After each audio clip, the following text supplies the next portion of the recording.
Yo, welcome back. We're going to talk about inverse trig functions today, specifically the derivatives of inverse trig functions. And before we do that, let's do this. Let's remind ourselves about y equals sine x. So if we want to talk about inverse sine x, right, what would the issue here be about inverse sine x? And hopefully you're saying, well, this doesn't pass the horizontal line test, right? So since it doesn't pass the horizontal line test, it would not be considered one-to-one. So there would not be an inverse function. But we all know we've talked about the inverse function before in previous math classes, right? There's even a button on your calculator. So then what's the deal? What's going on? Well, hopefully you're saying that we have to restrict the domain. All right, so that inverse sine of x will even exist.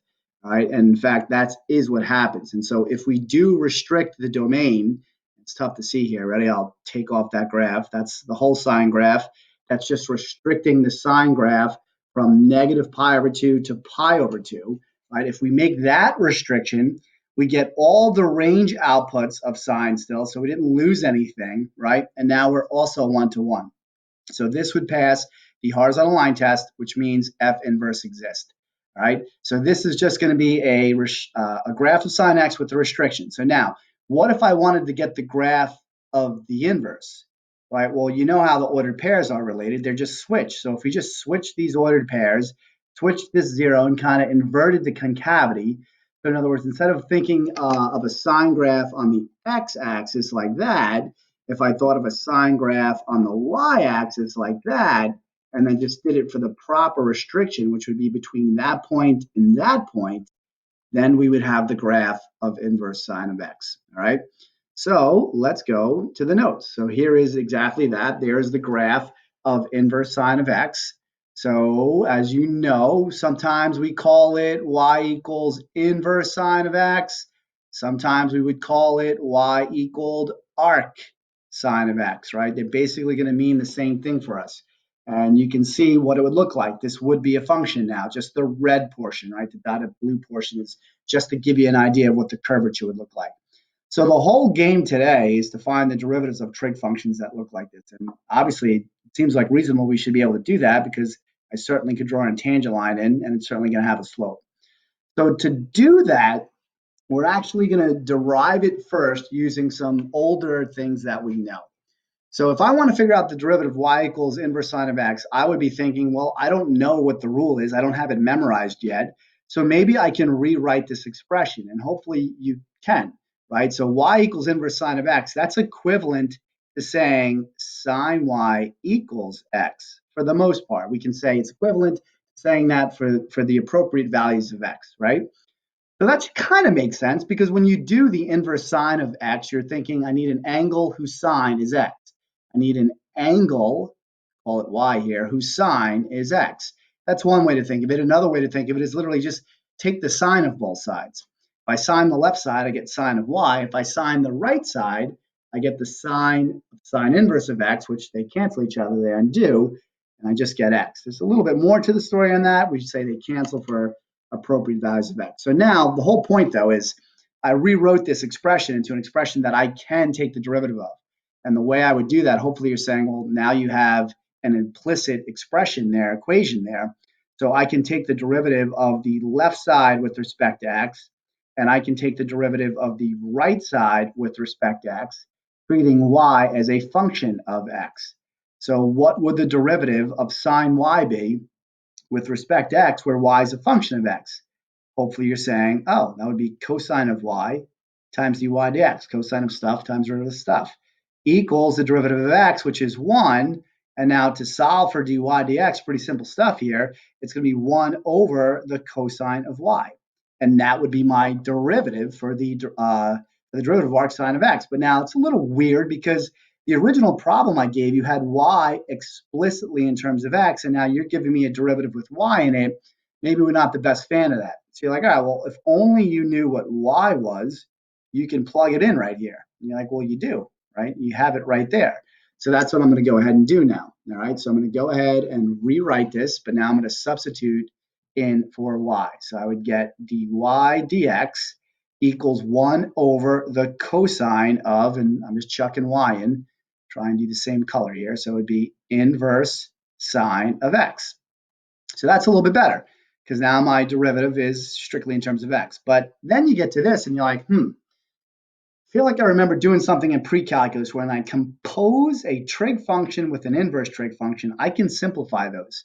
And in fact, you can simplify those, right? And the way we do it is we say, at the end of the day, I can think of arc sine of x as being representative of some angle. Really, it'd be better to say a number, but I'm going to say some angle. So I'm going to pick my favorite angle variable. I'm going to say, hey, let's let theta equal the inverse sine of x. And now I'm going to rewrite this expression similar to how I rewrote this one. Think of it as sining both sides. I get the sine of theta equals x. So you're like, sine. I remember in middle school math, SOHCAHTOA, right? The trig expressions for right triangles. So sine is equal to opposite over hypotenuse. So since this isn't expressed as a fraction, maybe I'll put the x over 1. And then I can say, all right, well, that would mean that the x is going to represent some opposite, and the 1 is going to represent hypotenuse. So what I can do now is I can graphically depict theta. I can draw myself the right triangle, label this angle theta, label the picture now based on this expression, opposite x over hypotenuse 1. How do I find the missing leg? Pythagorean theorem. Leg squared plus x squared equals 1 squared. Solve it for the leg. When you do that, you will get the square root of 1 squared, which is 1 minus x squared. And when you're finding a missing leg, it's always a square root of the hypotenuse squared minus the other leg squared. So now you have theta graphically depicted. So you're like, all right, so how does that help me out? Well, take a look at what you got here. So this now is equal to 1 over the cosine. Remember, we let all of this equal theta. We let inverse sine of x equal theta. So I get 1 over the cosine of theta. Well, theta is right here in a triangle. So cosine, what's that? That's adjacent over hypotenuse. So the cosine of theta is adjacent radical 1 minus x squared, right? So that's right here, radical 1 minus x squared over hypotenuse, which is 1, but dividing by 1 is not really like doing anything. So I end up getting 1 over radical 1 minus x squared. So think about that now. We just derived a rule for the derivative of arc sine of x. It is going to be 1 over radical 1 minus x squared. That is big time, okay? So now that you have that known derivative rule, remember, any known derivative rule, you can apply the chain rule to it. So for example, what if we wanted to take the derivative of arc sine of stuff? Well, applying the chain rule to this, it'd be 1 over radical 1 minus stuff squared times the derivative of stuff, right? And if you go and pick up a calculus textbook, they're not ever saying stuff. They'll say something like, let u be a function of x. So what's the derivative of arc sine of u, right? Instead of saying stuff. Well, it'd be 1 over radical 1 minus stuff squared, u squared, times the derivative of stuff, which we symbolize du dx. You just want to memorize this, all right? In fact, you want to memorize all of these. Memorize, okay? We just derived this one, just so you know we're not making this stuff up, but we're not going to derive them all. So you're gonna want to go ahead and memorize these now. So look at some structure here. Are there things that can help you with the memorization? Well, look at the right column as opposed to the left column. They're basically identical except for what? Hopefully you're saying the negatives. Well, what's good about this? Well, that previous rule that you have, if you take the derivative of a trig function beginning with a c, it's going to be negative. That still holds true. So that's pretty good. You'll see that sine and cosine are the same, except they're just negatives of each other. That's the same thing for tangent and cotangent, and the same thing for secant and cosecant. So that helps you. Also note that the one that has the absolute value in it, the u squared and the radical, is right next to it. I stupidly say that the absolute value is like a super magnet. It sucks the u over. All right, that's how I remember it. You can remember it however you want, because in this one, the u squared is not in front of the radical here. In the beginning of the radical, it's towards the end. However you want to remember it, at the end of the day, you have to memorize those. All right, so now quickly, before we do practice problems, I'm going to kind of somewhat dive into why there's an absolute value there, all right, for the arcsecant one. So I don't want to go over the whole derivation. The derivation is very similar to what we just did. So you can kind of take a look at this here and you can pause it, right? We rewrote, we took the derivative of both sides. We applied the chain rule, and then we went ahead and got dy dx in terms of y. Then we made a triangle, and we kind of did all of this stuff. But when you get to here, you would probably think, oh, so secant of secant inverse of x, you would think that that's just x, like you're doing a complete circle. So why is it that I need to have an absolute value? Well, the reason is because I need my derivative always to be positive, even for negative x values. Because right now, if I had negative x values, all right, I'm squaring it here, so that's not going to be a problem, but there'd be a negative times here. That would give me a negative slope. So you're like, what's the big deal? You can have negative slopes. Well, not based on my restriction.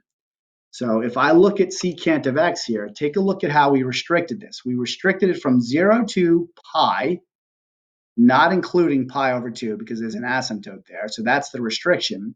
So this little red portion of the graph is now the portion that is going to be 1 to 1. So now we can talk about inverse secant of x. So I basically just take this, flip it in the line y equals x, the vertical asymptotes become horizontal asymptotes, and you get this graph here.